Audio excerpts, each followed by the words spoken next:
मारलेली आहे। भाजप 40 जागांवर या ठिकाणी आघाडीवर आहेत। संभाजीनगरमध्ये वडोद बाजार गटामधून मंगेश साबळेंचा पराभव झालेला आहे। वडोद बाजार गटातून भाजपचे गोपाल वाघ हे विजयी झाले। संभाजीनगरमधून या क्षणाची मोठी अपडेट। वडोद बाजार गटातून मंगेश साबळे यांचा पराभव या ठिकाणी झालेला आहे। तर वडोद बाजार गटातून भाजपचे गोपाल वाघ हे विजयी झालेले आहेत। भाजप पुन्हा एकदा या ठिकाणी विजयाच्या दिशेने आहे। संभाजीनगरमध्ये वडोद बाजार गटातून मंगेश साबळेंचा पराभव झालेला आहे। तर भाजपचे गोपाल वाघ या ठिकाणी विजयी झाले। तर पंचायत समितीमध्ये 40 जागांवर भाजपने आघाडी घेतलेली आहे। दुसऱ्या क्रमांकाचा पक्ष आहे ते शिंदेची शिवसेना 24 जागांवर आणि दादांची राष्ट्रवादी 20 जागांवर आघाडीवर आहे। सांगलीमध्ये खानापूर गणामध्ये 8 जागांवर शिंदेची शिवसेना विजयी झाली आहे।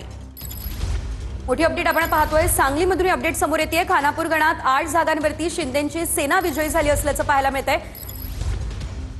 खानापूर गणामध्ये 8 जागांवरती शिंदेच्या सेनेचा डंका आपल्याला पाहायला मिळतोय। सांगलीमधली ही अपडेट आपण पाहतोय। जिल्हा परिषद आणि पंचायत समितींच्या निकालामध्ये भाजप हा मोठा पक्ष तर अनेक ठिकाणी शिंदेच्या शिवसेनेने देखील चांगली कामगिरी केली असल्याचं आपल्याला पाहायला मिळतंय।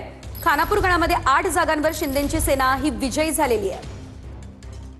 आता विजयाकडे समोर येण्यास सुरुवात झालेली आहे आणि त्यामध्ये 8 जागांवरती शिंदेची सेना विजयी झाली असल्याचं पाहायला मिळतंय। पंचायत समितीमध्ये आपण पाहूयात भाजप 40 जागांवर आघाडीवर, शिंदेची शिवसेना 24 आणि दादांची राष्ट्रवादी 20 जागांवर आघाडीवर आणि इथे महाविकास आघाडीवर महायुती भारी पडलेली आहे। इथे शरद पवारांची राष्ट्रवादी 8, काँग्रेस 8 आणि या ठिकाणी ठाकरेंची शिवसेना 5 जागांवर।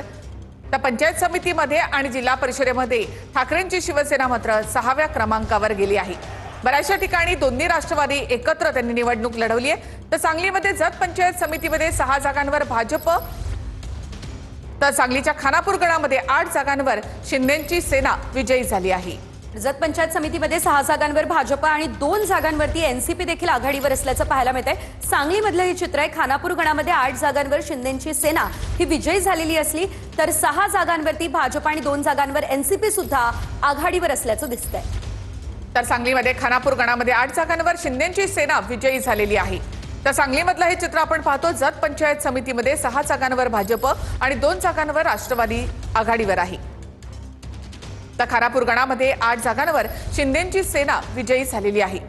पंचायत समितीमध्ये 106 जागांचे कल आतापर्यंत हाती आले। त्यामध्ये 40 जागांवर या ठिकाणी भाजपने आघाडी घेतली आहे। पुरंदर, निरा, कोळविहिरे गटामधून राष्ट्रवादीचे 3ही उमेदवार विजयी झाले। तर पुणे जिल्हा बँकेचे अध्यक्ष